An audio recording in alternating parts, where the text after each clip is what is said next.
আসসালামু আলাইকুম। মাদ্রাসা বিডির পক্ষ থেকে আপনাদেরকে স্বাগতম। আজকের এই ভিডিওতে দেখবেন ওয়ার্ড ফাইলে কিভাবে ছবি সংযোজন করতে হয় এবং সেই ছবির উপর লেখা ইত্যাদি এবং ছবিযুক্ত ওয়ার্ড ফাইলকে কিভাবে পিডিএফে কনভার্ট করা যায়। তো চলুন, আমি একটি ওয়ার্ড ফাইল ওপেন করে নিচ্ছি। এখানে আমি লিখে রেখেছি একটা গানের অংশ, আমার ভাইয়ের রক্তে রাঙানো।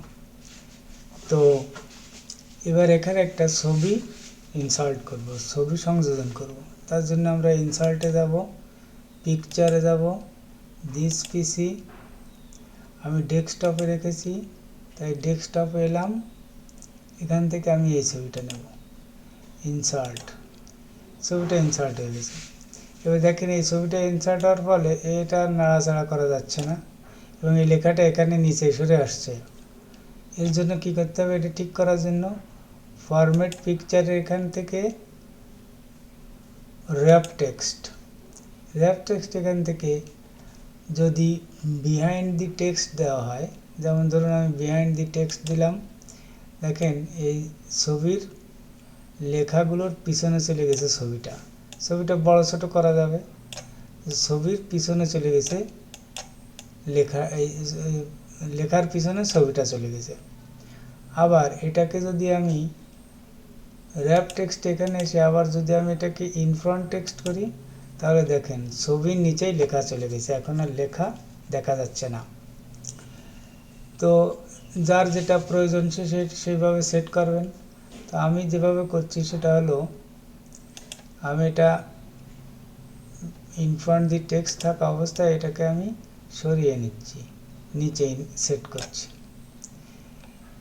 এবার এই ছবির উপর লেখা তাও হবে, যেমন ধরেন এখানে আমি দেখেন এন্টার চাপ দিয়ে আমি কার্সার নিচে নিয়ে আসলাম, এনে আমি আমার যা মনে চায় তাই লিখলাম, এম ইত্যাদি ইত্যাদি যা রেখে এই ছবিটা ইনফ্রন্ট আছে, এই জন্য ওই লেখাগুলো তলে চলে গেছে। আবার এটাকে যদি আমি বিহাইন্ড করে দিই, দেখেন এটা যদি বিহাইন্ড করে দিই, ওই লেখাটা উপরে চলে আসছে।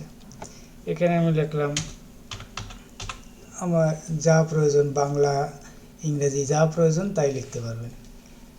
এই ফাইলটা লেখার পরে এটাকে এবার পিডিএফ করতে হবে, তাই তো? পিডিএফ করার জন্য আমরা কি করব? প্রথমে ফাইল মেনুতে যাব, সেভ অ্যাজ এখানে যাব। এবার লোকেশনটা ধরিয়ে দেব, লোকেশনটা আমি ডেস্কটপে দিয়ে দিচ্ছি। ফাইল নেম এখানে আপনার পছন্দ অনুযায়ী নাম লিখতে পারবেন, আমি এটাই রেখে দিচ্ছি। এখানে দেখেন ওয়ার্ড ডকুমেন্ট হিসেবে এটা সেভ হবে, কিন্তু না, আমাদের দরকার পিডিএফ। তো আমরা এখানে ক্লিক করব, ক্লিক করে এই যে দেখেন এখানে পিডিএফ আছে, এই পিডিএফে ক্লিক করলাম। এবার এই ফাইলটা আমাদের পিডিএফ আকারে হয়ে যাবে, সেভ হয়ে যাবে। যেমন আমি এবার সেভে দিই, সেভ হয়ে গেছে। তো সেভ হলো কিনা আমি দেখে আসি। এটা আবার ওয়ার্ড ফাইলই থেকে যাবে, এটা কেটে দিলে আপনি সেভ করলে সেভ হবে ওয়ার্ড হিসাবে, না হলে কেটে দিতে পারেন। তো এভাবে থাকুক, আমি ডেস্কটপে যেয়ে দেখি আমাদের কাজটা কেমন হয়েছে। ডেস্কটপে যাই, ডেস্কটপে এখানে দেখেন আমার ভাইয়ের রক্তে রাঙানো, এই যে এই ফাইলটি সেভ হয়েছে, আমার ভাইয়ের রক্তে রাঙানো। এটা ওপেন করি, এটা ওপেন হলে দেখেন এটা পিডিএফ, এই যে একটা পিডিএফের সফটওয়্যার, এই যে পিডিএফের সফটওয়্যার, এই পিডিএফের মাধ্যমে এটা ওপেন হয়ে যায়। এখন আপনি এখানে লিখতে পারবেন না, কোনো লেখা হবে না।